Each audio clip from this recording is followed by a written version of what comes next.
바울이 전한 복음을 정리하자면 이렇습니다. 심판이 있을 것이다. 그러니 욕망에 끌려 살지 마라. 그러니 성공을 위해 불의한 일로 서슴지 않았던 삶을 멈춰라. 이 얘기를 하고 있는 겁니다. 펠릭스는 어떻게 되었을까요? 25절 보시겠습니다. 일단은 두려워합니다. 이 심판의 말씀을 듣고 나서 두려워해요. 그러면 어떻게 해야 돼요? 우리의 상식으로는 어떻게 됩니까? 말씀을 듣고서 두려워했어요. 그 다음에 어떤 행동이 나와야 되죠? 회개를 해야죠. 근데 또 이상한 반응이 나와요. 뭐냐면 내가 틈이 있으면 하고 얘기를 해요. 내가 틈이 있으면 너를 다시 부르겠다. 두려워. 말씀은 알겠어. 근데 지금은 내가 회개 안 할 거야. 지금은 내가 예수 안 믿을 거야. 그러고 보내버립니다. 여러분, 그런데 이런 사람들이요, 벨릭스만 그런 게 아닙니다. 많은 사람들이요, 계시의 말씀과 개인적인 하나님의 은밀한 메시지를 만났음에도 불구하고 이렇게 얘기한다는 거예요. 내가 시간이 되면, 내가 틈이 있으면 그때 믿겠습니다. 그때 순종하겠습니다. 이렇게 얘기한다는 거예요. 그것은 바로 딜레이고요, 지연이고요, 방치한다는 거예요. 하나님의 메시지를 딜레이하고 지연하고 그것을 방치한다는 거예요. 이게 수많은 사람들의 일반적인 반응이라는 거예요. 이것은요, 아무 열매도 맺을 수가 없습니다. 현재의 형편이나 상황을 핑계대면서 순종하기를 꺼리거나 지연시킨다는 말입니다. 내가 틈이 있으면 해야 할 다른 일들이 너무 많은 거예요. 하루하루 욕망을 채우기에도 바쁜 겁니다. 실질적인 유익이 항상 그의 우선순위였던 거예요. 기억하실지 모르겠지만 바울은요, 예루살렘 교회의 형제들을 돕기 위해서, 가난한 자들을 돕기 위해서 그 소아시아 지역에서 많은 연보를 모아서 왔어요. 그 성금을 가지고 왔다는 것을 정말 어디서 알 수 있냐면 17절에 보시면 여러 해 만에 내가 내 민족을 구제할 것과 재물을 가지고 와서, 로마서 15장 26절, 이는 마게도냐와 아가야 사람들이 예루살렘 성도 중 가난한 자들을 위하여 기쁘게 얼마를 연보하였음이라. 이것을 근거로 해서 알 수 있는 건 뭐냐면 바울은 빈손으로 온 게 아니었어요. 예루살렘으로 돌아올 때 이 연보를 모아가지고 가난한 사람들 돕기 위해서 연보를 모아가지고 왔다는 거예요. 그런데도 불구하고 유대인들은 이 바울을 고발하고 죽이려 했다는 겁니다. 사도행전 24장 26절 보시면 동시에 또 바울에게서 돈을 받을까 바라는 고로 더 자주 불러 같이 이야기하더라. 유대인들도 그렇고요, 영혼을 살리는 복음을 전파하는 바울을 통해서 펠릭스가 얻고자 한 것은요, 영혼의 구원이 아니었어요. 복음이 아니었습니다. 그냥 뇌물이나 조금 받는 것이 그 사람의 목적이었다는 거예요. 영혼을 구원하는 이 선지자의 역할, 이 복음 전도자의 역할로 온 바울을 그저 뇌물이나 줄까 하는 사람으로, 자신의 세상의 욕망을 채울 도구로만 생각했다는 거예요. 최악의 선택을 한 겁니다. 여러분, 이 말씀을 통해서 우리가 생각해 봐야 될 게 뭔지 아십니까? 교회에 나오는 성도들 중에도요, 아주 극소수이겠지만 교회에서 영적인 것을 채우러 오는 것이 아니라 세상적인 욕망을 교회를 통해서 채우려고 하는 사람들이 정말 슬프게도 있다라는 것입니다. 그게 바로 벨릭스였다라는 것입니다.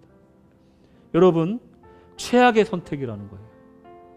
영적인 곳에 오면서 육적인 욕구를 채우기 위해서 왔다는 거예요.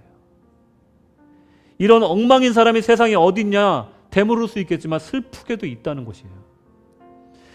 죄의 속성이 반복되는 것이 있기 때문에 그렇습니다. 죄는요, 악순환돼요. 계속해서 반복되는 죄의 굴레라는 거예요. 인간의 힘으로 끊을 수 없는 정말 무서운 것이 바로 죄라는 겁니다. 이들에게는 심판의 두려움이 없기 때문에 그래요. 심판자가 없는 겁니다. 이들에게는.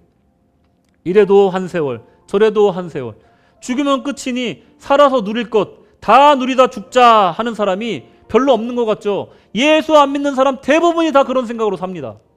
여러분, 심판이 없는 삶이기 때문에 그래요. 내세를 믿는 사람들 중에도요, 심판에 대해서 오해하는 사람들이 있습니다. 자비의 하나님께서 왜 저를 벌 주시려고 합니까? 제가 왜 지옥 가야 됩니까? 하나님 자비의 하나님인데? 이렇게 따져도 되는 줄 알아요. 저를 사랑한다면서요. 저를 사랑하시는 예수님께서 왜 저를 지옥에 보내십니까? 이렇게 당당하게 따지는 것이 심판대라고 생각을 하는 겁니다. 그때 왜 저를 그렇게 힘들게 내버려 두셨습니까? 저 정말 마지막 날 되면 물어보고 싶었어요. 하나님, 대답해 보세요. 왜 사랑하는 사람을 먼저 보냈습니까?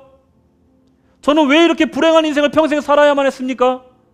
하며 심판자에게 따지는 당당한 모습을 생각하는 것이 세상 사람들이 생각하는 심판대라는 거예요. 커밍 저지먼트라는 건요, 그런 게 아닙니다. 진짜 모습을 알려드릴까요? 제가 심판대 진짜 모습을 알려드릴게요. 그 어떤 변명이라도 여러분 하셔야 됩니다. 안 그러면 죽는 거예요. 영원한 벌 가운데 던져지는 겁니다.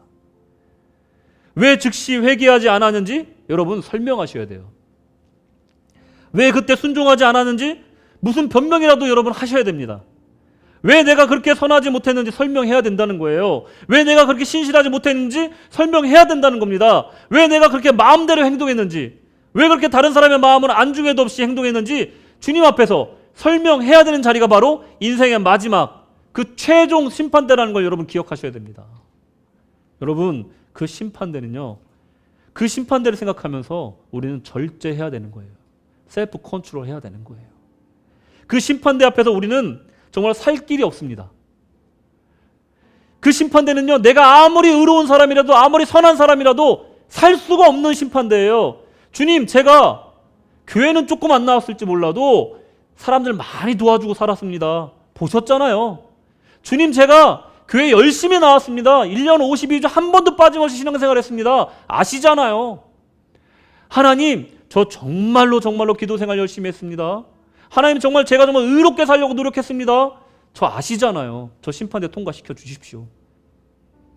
절대 통과할 수 없습니다. 나의 의는요, 그 심판대에서 아무것도 아니에요.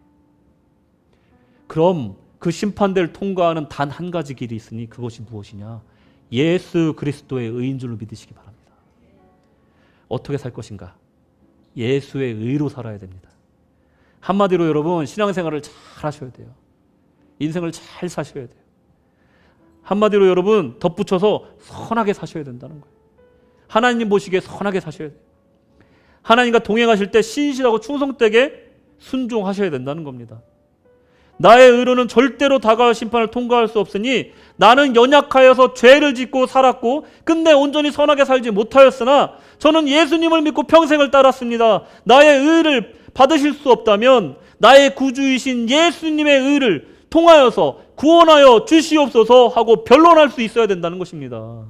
이렇게 변론하기 위해서는 이렇게 살아야 된다는 거예요. 이렇게 살지 않았으면서도 그 앞에 서서 변론을 이렇게 한다면 아무 능력이 없다라는 겁니다. 그렇게 살고 나서 그렇게 변론해야 돼요. 최후의 심판대는 이렇게 무서운 곳이.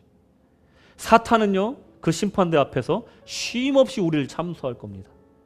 그 심판대 앞에서 우리 죄를 낱낱이 드러내어서 우리가 정말 부끄러워서 얼굴을 듣지 못할 정도로 우리를 참수할 것이라는 거예요. 하지만 우리 주님께서는 딱 한마디만 하실 겁니다.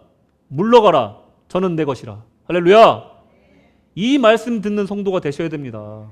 여러분, 이 한마디로 그 참혹한 심판대를 무사 통과할 수 있다는 겁니다. 무죄로 통과할 수 있다는 것이에요. 우리가 주님한테 이 말씀을 듣기 위해서 어떻게 살아야 될지 여러분 묵상해 보십시오.